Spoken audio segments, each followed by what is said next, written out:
नमस्कार विद्यार्थी मित्रांनो. बुस लर्न या यूट्यूब चॅनलवर आपलं सर्वांचे स्वागत आहे. आज आपण आपल्या व्हिडिओमध्ये तलाठी भरती 2026 साठी महत्त्वाचे 15 प्रश्न बघणार आहोत. आतापर्यंत आपण घेतलेल्या 2 सराव प्रश्नपत्रिकांमध्ये मागच्या वर्षी किंवा गतवर्षी विचारलेल्या एमपीएससी प्रश्नांचा समावेश होता आणि आपण इतर माहिती सुद्धा त्या प्रश्नाच्या अनुषंगाने महत्त्वाची माहिती या व्हिडिओमध्ये बघतो आहे. चला तर मग सुरुवात करूया प्रश्नपत्रिका क्रमांक 3 साठी. तत्पूर्वी तुम्ही चॅनलवर नवीन असाल तर चॅनलला सबस्क्राईब करा आणि बेल आयकॉनला प्रेस करा. प्रश्न क्रमांक 1. भारतीय लोक आपल्या देशाचे प्रशासन किती उत्तम प्रकारे चालवू शकतात हे पाहण्यासाठी 1930 ते 1932च्या दरम्यान लंडनमध्ये गोलमेज परिषदा घेण्यात आल्या. या ठिकाणी गोलमेज परिषदांची संख्या आपल्याला या ठिकाणी विचारली जाते आहे. ज्याचं अचूक उत्तर आहे पर्याय क्रमांक 1. 3 गोलमेज परिषदा या ठिकाणी घेण्यात आलेल्या आहे. बघा 1930ला 1, 1931ला 1 आणि 1932ला 1 अशा 3 गोलमेज परिषदा आपल्या झाल्या होत्या. याच्याविषयी सविस्तर माहिती आपण बघूया. भारतीय स्वातंत्र्य लढ्यात राजकीय सुधारणा व सायमन कमिशन अहवालावर चर्चा करण्यासाठी ब्रिटन सरकारने लंडन येथे, लक्षात घ्या ठिकाण आहे लंडन, आणि 3 गोलमेज परिषदांचं आयोजन या ठिकाणी केलेलं दिसतंय. यामध्ये सर्व पक्षकारांना समान मानावं म्हणून गोलमेजाभोवती चर्चा केली जाईल. या 3ही परिषदांमध्ये डॉक्टर बाबासाहेब आंबेडकरांनी हजेरी लावलेली आहे आणि आपल्या दलित हक्कांची मागणी या ठिकाणी केलेली दिसते. तर काँग्रेसने फक्त दुसऱ्या परिषदेमध्ये सहभाग घेतला आहे महात्मा गांधींच्या रूपाने. तर जरा डिटेल बघूया. बघा या ठिकाणी पहिली गोलमेज परिषद ही नोव्हेंबर 1930 ते जानेवारी 1930च्या दरम्यान लंडन येथे भरलेली आहे. ठिकाण लक्षात ठेवा. बघा अध्यक्ष त्या गोलमेज परिषदेचे तत्कालीन ब्रिटिश पंतप्रधान रामसे मॅकडोनाल्ड. या परिषदेमध्ये काँग्रेसचा सहभाग नव्हता. म्हणजेच गोलमेजची जी पहिली परिषद होती त्या गोलमेजच्या पहिली परिषदेमध्ये काँग्रेसचा सहभाग नव्हता. त्याला कारण होतं सविनय कायदेभंगाची चळवळ सुरू होती आणि मात्र डॉक्टर बाबासाहेब आंबेडकर व तेज प्रताप बहादूर सप्रू या ठिकाणी पहिल्या गोलमेज परिषदेला उपस्थित आहेत. तसं तर डॉक्टर बाबासाहेब आंबेडकर 3ही गोलमेज परिषदांना उपस्थित होते. दुसरी बघा गोलमेज परिषद बघूया. ही सप्टेंबर 1931 ते डिसेंबर 1931 दरम्यान भरली. या ठिकाणी गांधी इर्विन करारामुळे काँग्रेसने हजेरी लावली. लक्षात घ्या पहिल्या परिषदेमध्ये काँग्रेसचा या ठिकाणी बहिष्कार होता किंवा सहभाग नव्हता. त्याच्यामुळे सगळ्या चर्चा विफल होणार होत्या. म्हणून काँग्रेसचा सहभाग या ठिकाणी असावा म्हणून गांधी इर्विन करार झाला आणि त्या करारामुळे महात्मा गांधी हे काँग्रेसचे एकमेव प्रतिनिधी म्हणून दुसऱ्या गोलमेज परिषदेमध्ये सहभागी झाले. या ठिकाणी जातीय प्रतिनिधित्वाच्या वादामुळे ही परिषद अपयशी ठरली. कारण पहिल्या परिषदेपासून डॉक्टर बाबासाहेब आंबेडकरांनी दलितांच्या हक्काची मांडणी केली आणि स्वतंत्र मतदारसंघाची मागणी या ठिकाणी त्यांनी केलेली आहे. याला मात्र गांधीजींचा विरोध होता. त्याच्यामुळे ही परिषद अपयशी ठरली आहे. तिसरी गोलमेज परिषद बघूया. नोव्हेंबर 1932 ते डिसेंबर 1935च्या दरम्यान भरलेली आहे. लंडनमध्येच अध्यक्ष रामसे मॅकडोनाल्ड असणार आहे. या ठिकाणी मात्र आता मोजकेच प्रतिनिधी या ठिकाणी उपस्थित होते. काँग्रेस व गांधीजींनी पुन्हा यावर बहिष्कार टाकला कारण जातीय प्रतिनिधित्व म्हणजे स्वतंत्र मतदारसंघाच्या विरोधात म्हणजे कम्युनल अवॉर्डच्या विरोधात काँग्रेस आणि गांधीजी होते. त्यामुळे त्यांनी तिसऱ्या गोलमेज परिषदेला उपस्थिती दाखवली नाही, बहिष्कार टाकलेला आहे. या 3ही परिषदेच्या चर्चेवरून म्हणजे जवळजवळ बराचसा भाग या गोलमेज परिषदेतला सारांश जो आहे तो 1935च्या भारत सुधारणा कायद्यामध्ये आपल्याला झालेला दिसतो. याचा परिणाम असा झाला बघा, लक्षात घ्या रामसे मॅकडोनाल्ड यांनी दलितांना स्वतंत्र मतदारसंघ देण्याची तयारी दाखवली आणि तसं जाहीर केलं. त्याच्या विरोधात गांधीजींनी पुढे येरवडा येथे आमरण उपोषण केलं. त्या आमरण उपोषणामुळे मग आंबेडकर यांनी गांधीचे प्राण वाचावे आणि भारतातले ऐक्य टिकून राहावं यासाठी पुणे करार त्यांच्यामध्ये झालेला आपल्याला दिसतोय. आपण पुढे बघणार आहोत. चला तर पुढे जाऊया. प्रश्न क्रमांक 2. भारतीय संविधानाच्या कलम 154 प्रमाणे राज्याची कार्यकारी सत्ता यांच्याकडे देण्यात आली आहे. तर कलम या ठिकाणी 154 आपल्याला विचारलेलं आहे. 154 जे कलम आहे हे कलम राज्यपालांसंदर्भात आहे. म्हणजे कार्यकारी सत्ता जी आहे ती राज्यपालांकडे कलम 154 नुसार असते. मुख्यमंत्र्याचा कलम आहे 164 आणि केंद्रीय मंत्रिमंडळाचा कलम आहे 75. ही कलम आपल्याला माहिती असायला पाहिजे. चला पुढे जाऊया. प्रश्न क्रमांक 3 बघूया. खालील जोड्या जुळवा. या ठिकाणी यादी दिलेली आहे 1 आणि यादी 2 दिलेली आहे. पहिलं बंदी प्रत्यक्षीकरण, दुसरं परमादेश, तिसरं अधिकारपृच्छा आणि चौथं उत्प्रेक्षण. आणि त्याच्या पुढे दिलेली यादी 2 मध्ये पहिले खटला कनिष्ठ न्यायालयाकडून वरिष्ठ न्यायालयाकडे हस्तांतरित करणे, पदाची कायदेशीरता तपासणे, अधिकाऱ्यास कार्य देण्याचे आदेश देणे आणि अटकेची कायदेशीरता तपासणे. या ठिकाणी पर्यायी उत्तराच्या जोड्या दिलेल्या आहेत. याचे आपल्याला शोधायचा आहे. तर हा प्रश्न बघण्यापूर्वी हा प्रश्न कशा संदर्भात आहे, तर प्रत्येक नागरिकाला त्याचे मूलभूत हक्क मिळाले आणि मूलभूत हक्कांवर जर गदा आली तर त्याच्या विरोधात आपल्याला सर्वोच्च न्यायालयामध्ये दाद मागता येते. हे कलम 32 अंतर्गत आपल्याला अधिकार मिळाले. म्हणून डॉक्टर बाबासाहेब आंबेडकरांनी कलम 32 ला हृदय म्हटलेलं आहे. बघूया आपण डिटेलमध्ये. बघा, अनुच्छेद 32 म्हणजे कलम 32 जे आहे, भारतीय संविधानातील सर्वात महत्वाचा भाग आहे. मगाशी सांगितल्याप्रमाणे डॉक्टर बाबासाहेब आंबेडकरांनी याला संविधानाचा आत्मा आणि हृदय म्हटलेलं आहे. लक्षात घ्या, कलम 32 याच्यावर सुद्धा प्रश्न येऊन गेलेले आहेत. आता हे कलम काय करतं, तर नागरिकांना त्याच्या मूलभूत हक्काचं संरक्षण करण्यासाठी थेट सर्वोच्च न्यायालयामध्ये आपल्याला दाद मागता येते. मग दाद मागितल्यानंतर सर्वोच्च न्यायालय 5 प्रकारचे आदेश देते. म्हणजेच 5 प्रकारचे प्राधिलेख राईट्स त्याला म्हणतो आपण, ते देते. ते कोणकोणते बघा. या मागाशी सांगितल्याप्रमाणे मूलभूत हक्कांची अंमलबजावणी करण्यासाठी सर्वोच्च न्यायालय 5 प्रकारचे विशेष आदेश जारी करू शकते. त्यातला पहिला आदेश आहे बंदी प्रत्यक्षीकरण. त्याला इंग्रजी शब्द आहे हेबियस कार्पस. कधी-कधी हे शब्द सुद्धा दिलेले असतात, मराठीत दिलेले नसतात. म्हणून या शब्दांचा सुद्धा पर्याय आपल्याला माहिती असायला पाहिजे. याचा संदर्भ आहे तो बेकायदेशीर अटकेविरुद्ध. दुसरा आहे परमादेश, त्याला मॅन्डामस म्हणतात. सरकारी अधिकाऱ्याला जे कर्तव्य बजावण्याचा आदेश. प्रतिषेध म्हणजे प्रोहिबिशन, कनिष्ठ न्यायालयाला अधिकार क्षेत्राबाहेर काम करण्यापासून रोखणं. उत्प्रेषण, कनिष्ठ न्यायालयाचा निर्णय पुनरावलोकनासाठी वरिष्ठ न्यायालयाकडे पाठवणं किंवा मागवणं. आणि 5वा आहे अधिकारपृच्छा म्हणजे को वारंटो. एखादी व्यक्ती कोणत्या अधिकाराने सरकारी पदावर बसली आहे याची चौकशी करणं. अशा 5 प्रकारचे राईट्स आपलं सर्वोच्च न्यायालय जारी करू शकते. त्या संदर्भातलं आपण जर का याचं अनालिसिस केलं तर आपल्याला या ठिकाणी पर्याय क्रमांक 4 हा योग्य वाटतोय. बघा, बंदी प्रत्यक्षीकरण आताच पाहिलं आपण. बेकायदेशीर अटकेविरुद्ध अटकेची जी कायदेशीर तपासणी म्हणजे 1चं उत्तर इथं 4 असणार आहे. परमादेश आपण पाहिलं. काय परमादेश काय आहे? सरकारी अधिकाऱ्याला त्याचे कर्तव्य बजावण्याचे आदेश.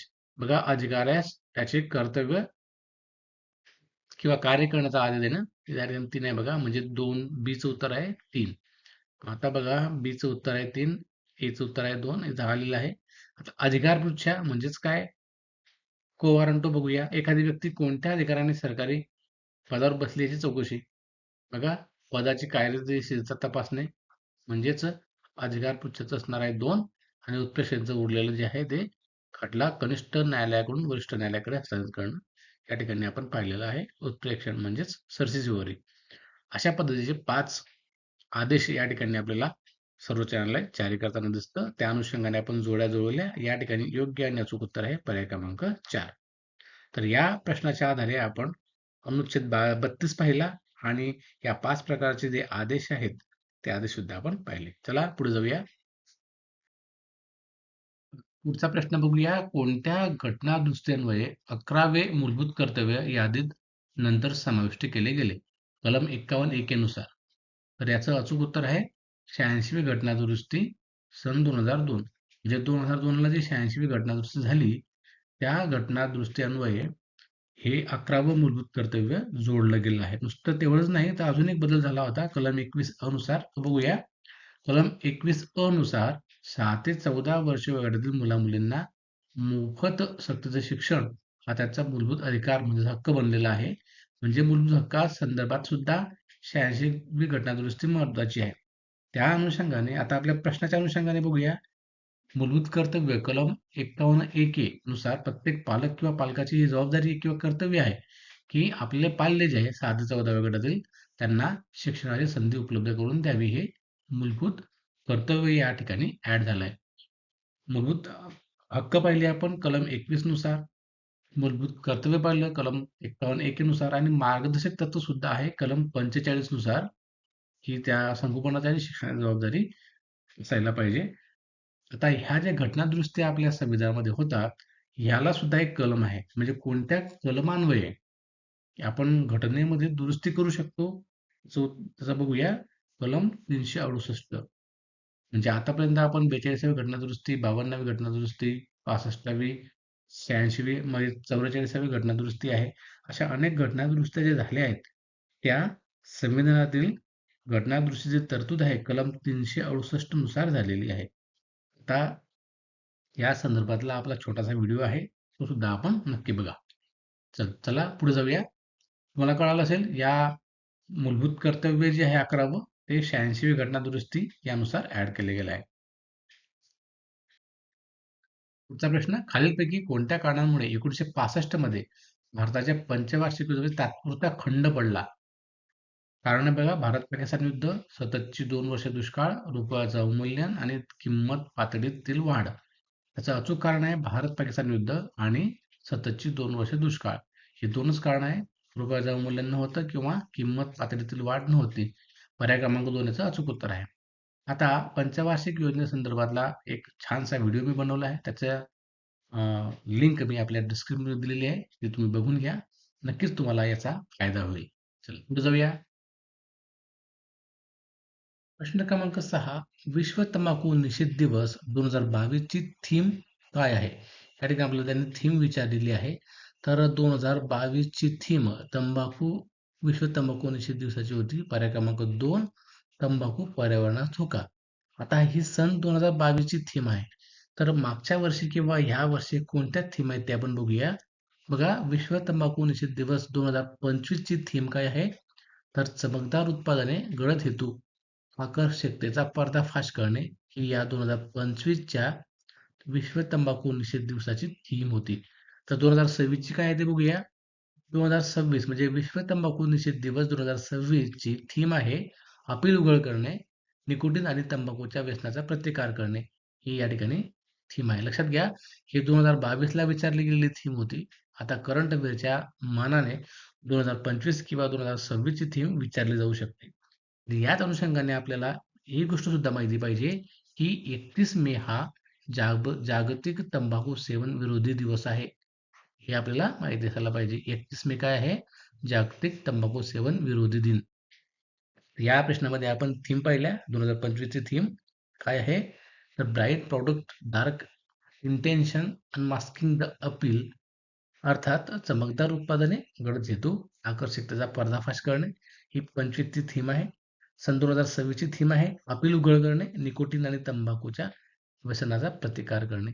अशा पद्धतीने आपण या ठिकाणी विश्व तंबाखू निषेध दिवसाच्या थीम दोन्ही वर्षाच्या पाहिल्या आहेत आणि जागतिक तंबाखू सेवन विरोधी दिन हा 31 मे रोजी साजरा केला जातो हे आपण पाहिले. चला पुढे जाऊया. प्रश्न क्रमांक 7. 1993च्या राज्य पुनर्रचना आयोगाचे 3 सदस्यांमध्ये खालीलपैकी कोणाचा समावेश नव्हता? प्रश्न आहे, कोणाचा समावेश नव्हता? याकडे लक्ष द्या. पहिला पर्याय आहे के एम पडणीकर, एस के धर, फजल अली आणि एच एन कुंजरू.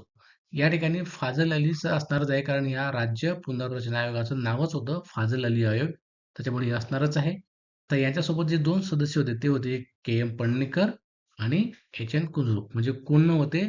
तर या ठिकाणी योग्य उत्तर असणार आहे आपलं एस के धर. हे या फाजल अली आयोगाच्या सदस्यांमध्ये नव्हते. चला पुढे जाऊया. प्रश्न क्रमांक 8. कोणत्या राष्ट्रीय सभेच्या अधिवेशनात 2 गट पुन्हा एकत्र आले?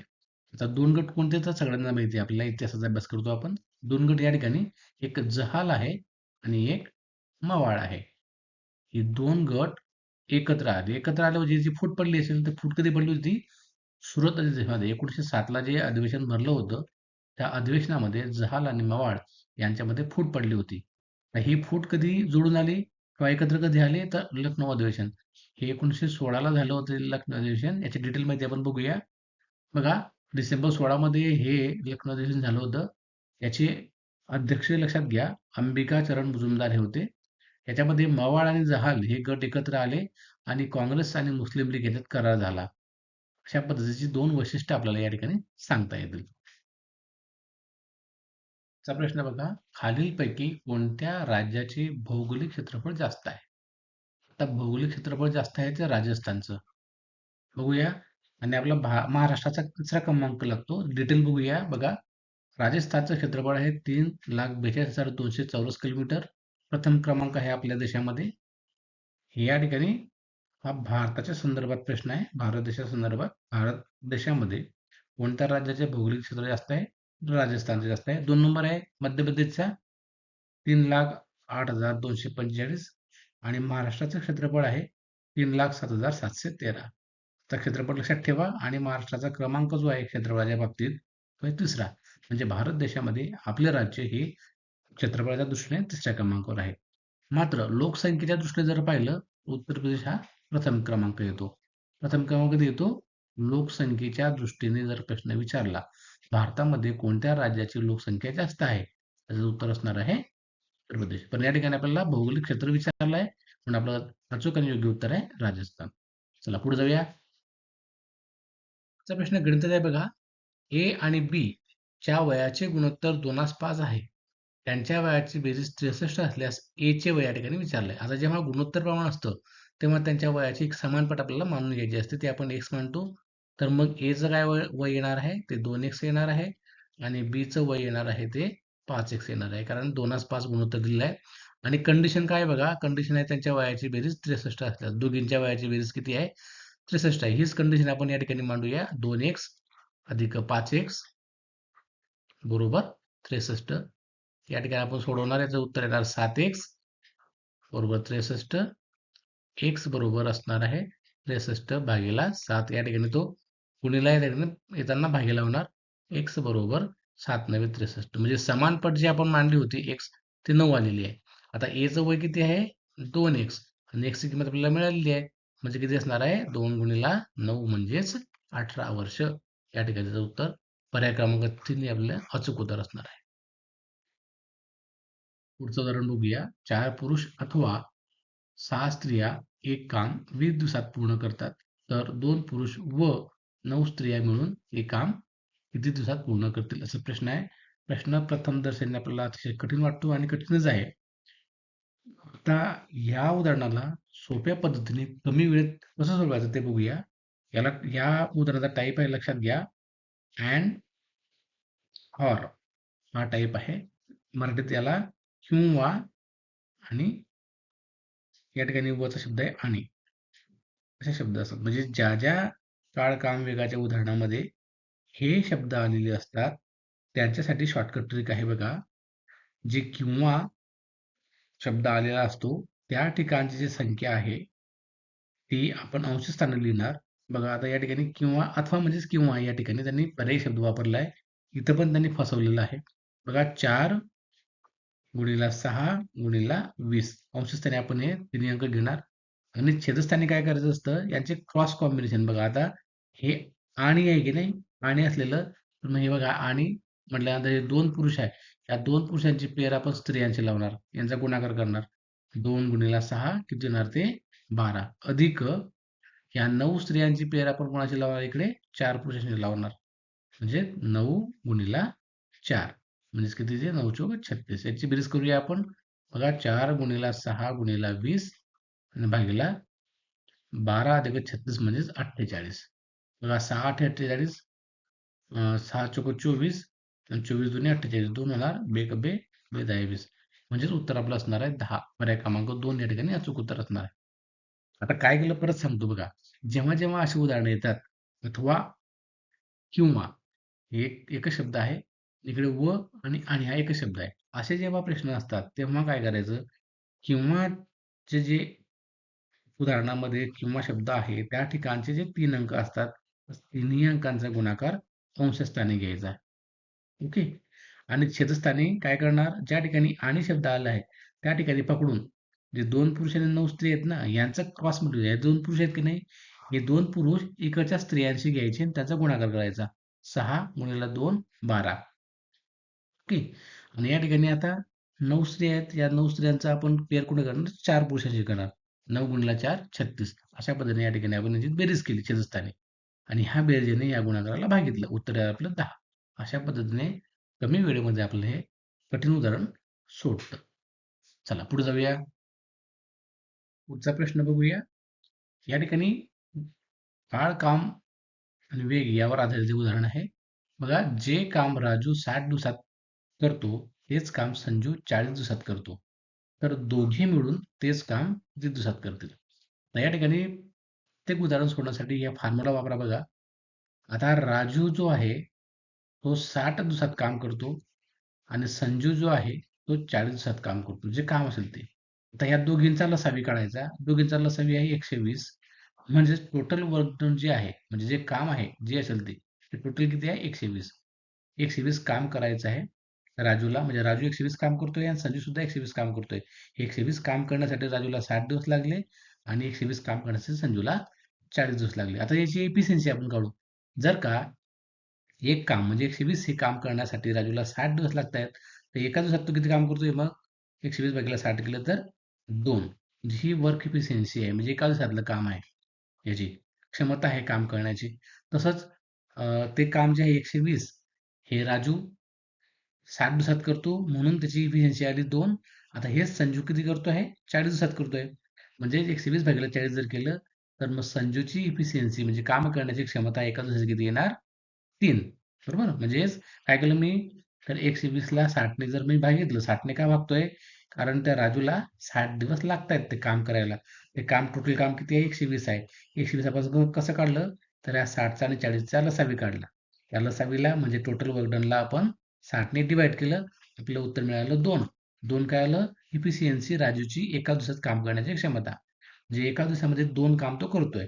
तसंच त्याच पद्धतीने आपण 120 भागीला 40 केले आणि मग या संजूची इफिशियन्सी आली 3. म्हणजे संजू जो आहे तो एका दिवसामध्ये 3 काम करतोय. ओके, आता प्रश्न बघूया. ते दोघी मिळून तेच काम किती करतील? तर दोघी मिळून म्हणजे राजू जो आहे एका दिवसात 2 काम करतो आणि संजू जो आहे एका दिवसात 3 काम करतो. म्हणजे दोघी मिळून एका दिवसात किती काम करतात? 5 काम करतात. आणि काम किती आहे? 120. 120 हे काम आहे आणि दोघी मिळून ते एका दिवसामध्ये 5 काम करतात. तर 5 ने आपण भागूया. 5 एका 5, 5 दुणे 10 आणि 5 चोका 20. म्हणजेच दोघे मिळून हे 24 दिवसामध्ये ते काम पूर्ण करतील. अशा पद्धतीने आपल्याला हे शॉर्टकट पद्धतीने काळकाम वेगाचे उदाहरण आपल्याला सोडवता येतात. आता याच्यावरचा मी छोटासा व्हिडिओ बनवला आहे. याची लिंक डिस्क्रिप्शनमध्ये आहे. नक्की अवश्य बघा. प्रश्न क्रमांक 13 बघूया. टिंबटिंब हे वस्तू व सेवा कर परिषदेचे अध्यक्ष असतात. तर वस्तू व सेवा कर म्हणजेच जीएसटी. जीएसटी या कर परिषदेचे अध्यक्ष असतात केंद्रीय वित्तमंत्री, जे आता विद्यमान निर्मला सीतारामन आहेत. ते आता असतील. पण पदसिद्ध अध्यक्ष कोण असतो त्या परिषदेचा? तर केंद्रीय वित्तमंत्री असतो. जीएसटी संदर्भातली अधिक माहिती आपण जाणून घेऊया. बघा, वस्तू व सेवा कर ही भारतातली एक व्यापक बहुस्तरीय आणि गंतव्य आधारित अप्रत्यक्ष कर प्रणाली आहे. जीएसटी हा काय मग? इनडायरेक्ट टॅक्स आहे. जी 1 जुलै 17 पासून या आपल्या भारतामध्ये लागू करण्यात आलं आहे. या प्रणालीपूर्वी भारतामध्ये व्हॅट अस्तित्वात होता. व्हॅट म्हणजेच काय? Value added tax. या ठिकाणी सेवा कर आणि केंद्रीय उत्पादन शुल्क यासारखे अनेक अप्रत्यक्ष कर रद्द करून एक देश एक कर ही संकल्पना या जीएसटीच्या माध्यमातून आता आपल्या भारतभर लागू आहे. अजून दुसरी गोष्ट बघा, की व्हॅट जो होता या जीएसटी प्रणालीपूर्वी व्हॅल्यू ॲडेड टॅक्सची सुरुवात जी आहे ती सर्वप्रथम 10 एप्रिल 1954ला फ्रान्स या देशामध्ये झालेली आहे. म्हणजे व्हॅटची जी वाटचाल आहे किंवा व्हॅट हा कर लागू केला कोणी केला? तर सर्वात सर्वात प्रथम फ्रान्स देशाने केला सन 1954 मध्ये. आणि या व्हॅटचे जनक जे आहेत अर्थशास्त्रज्ञ मॉरिस लारे यांनी कर प्रणाली प्रथम लागू केली आहे फ्रान्समध्ये. म्हणजेच व्हॅटची अंमलबजावणी किंवा कर प्रणाली लागू करणारा व्यक्ती कोण असेल तर अर्थशास्त्रज्ञ मॉरिस लॉरे. कोणता देश प्रथम करणार? तर फ्रान्स. कधी? 1954ला. आता हे व्हॅट बंद झालाय आपल्या भारतामध्ये आणि जीएसटी ही कर प्रणाली आता या ठिकाणी लागू आहे. बांधा, चालवा आणि हस्तांतरित करा हे धोरण कधीपासून सुरू झालं? या ठिकाणी आपल्याला बांधा, चालवा, हस्तांतरित कराचा अर्थ होतो बिल्ड, ऑपरेट अँड ट्रान्सफर म्हणजे बीओटी. हे धोरण आपल्या भारतामध्ये 95-96 पासून म्हणजे 1995 1996 पासून सुरू झालंय म्हणून पर्याय क्रमांक 3 याचं अचूक उत्तर आहे.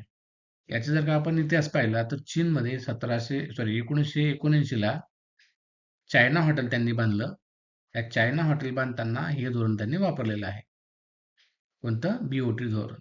चायना हॉटेल बांधण्यासाठी BOT धोरण वापरलं आणि 80च्या दशकामध्ये त्या विकसनशील देशामध्ये हे लोकप्रिय ठरल्यामुळे 95-96ला आपण हे धोरण वापरून या पद्धतीने आपण आता कामं करतो.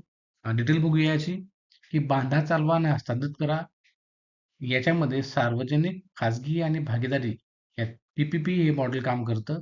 याच्यामध्ये काय असतं, सरकारचे हे ते मोठे प्रकल्प जसे की रस्ते असतील, पूल असतील किंवा बंदरे असतील, हे बनवण्याचं काम खाजगी कंपनीला देतं. खाजगी कंपनी काय करते? स्वतःच्या खर्चाने ती बांधते. ठराविक काळासाठी ती स्वतः चालवून नफा कमवते आणि नंतर तो प्रकल्पाची मालकी पुन्हा सरकारकडे हस्तांतरित करते.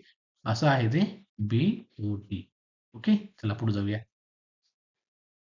पुढचा प्रश्न बघूया. लोकशाही काँग्रेस पक्षाची स्थापना कोणी केली? पर्याय बघा, बिपिनचंद्र पाल, महात्मा गांधी, अॅनी बेझंट आणि लोकमान्य टिळक. तर लोकमान्य टिळकांनी 1920 मध्ये या लोकशाही काँग्रेस पक्षाची स्थापना केलेली आहे. 1920 ऑगस्टला त्यांचं निधन झालंय, परंतु एप्रिलमध्ये ही स्थापना झाली बघा, एप्रिल 1920 ला. का केली तर जाणून घेऊया बघा. या काँग्रेस डेमोक्रॅटिक पार्टी अर्थात लोकशाही स्वराज्य पक्ष एप्रिल 20 मध्ये लोकमान्य टिळकांनी हा स्थापन केला आहे. त्याचं कारण काय होतं, तर मुंबई प्रांतातील निवडणुका त्यांना लढायच्या होत्या आणि आपल्या स्वराज्याची मागणी त्यांना पुढे न्यायची होती. अशा पद्धतीने हा जो पक्ष आहे हा स्वातंत्र्यापूर्वीचा आहे. स्वातंत्र्यानंतर सुद्धा एक असाच पक्ष आहे, फक्त त्याचं नाव बदललं आहे. कसं आहे बघा, काँग्रेस लोकशाही पक्ष असा एक पक्ष सुद्धा स्वातंत्र्योत्तर काळामध्ये स्थापन झालेला आहे 1977 ला. तो कोणी स्थापन केला होता? तर जगजीवनराम यांनी. हे जगजीवनराम हे काँग्रेसमध्ये होते, पण 1977 ला म्हणजे त्याच्या आधी जी आणीबाणी लागली त्या आणीबाणीच्या विरोधात आणि इंदिरा गांधीच्या सरकारच्या विरोधात यांनी काँग्रेसमधून बाहेर पडून काँग्रेस लोकशाही पक्ष स्थापन केला आणि पुढे जनता पक्षासोबत त्यांनी निवडणूक लढवली आणि निवडणूक जिंकल्यानंतर जनता पक्षात तो पक्ष विलीन झाला. असं या काँग्रेस लोकशाही पक्षाचं स्वातंत्र्योत्तर काळातला लेखाजोखा आहे. आता जो प्रश्न आपल्याला या ठिकाणी विचारला आहे, हा स्वातंत्र्य पूर्व काळातला आहे. बघा, नावात फक्त बदल आहे, लक्षात घ्या. कधी-कधी असे गुगली घेणारे प्रश्न आयोग विचारतं. त्याच्यामुळे आपल्याला ही अधिकची माहिती असायला पाहिजे म्हणून मी या ठिकाणी सांगितलंय. बघा, काँग्रेस लोकशाही पक्ष जगजीवनराम 77 मध्ये त्यांनी स्थापन केला होता आणि मला वाटतं बहुगुणा म्हणून एक लेडी आहे, त्या त्याच्या सोबत होत्या. चला पुढे जाऊया.